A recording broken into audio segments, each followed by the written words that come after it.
Hail Trump! Hail our people! Hail victory!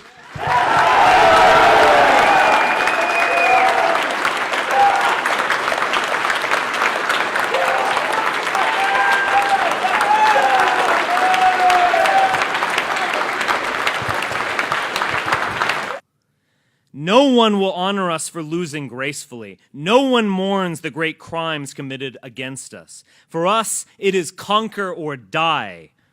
The mainstream media, or perhaps we should refer to them in the original German, Lügenpresse.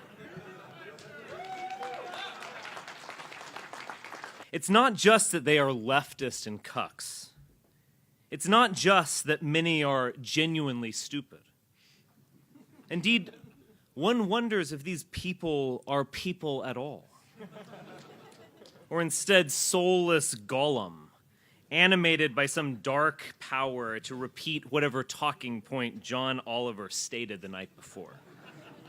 To be white is to be a striver, a crusader, an explorer, and a conqueror. We build, we produce, we go upward. And we recognize the central lie of American race relations. We don't exploit other groups. We don't gain anything from their presence. They need us and not the other way around. Within the very blood in our veins as children of the sun lies the potential for greatness. That is the great struggle we are called to.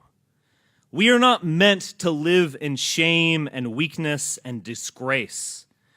We were not meant to beg for moral validation from some of the most despicable creatures to ever populate the planet. We were meant to overcome all of it, because that is natural and normal for us.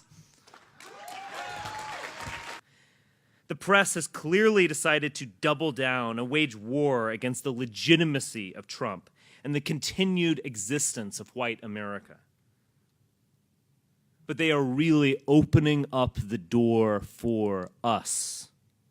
America was, until this past generation, a white country designed for ourselves and our posterity. It is our creation. It is our inheritance. And it belongs to us.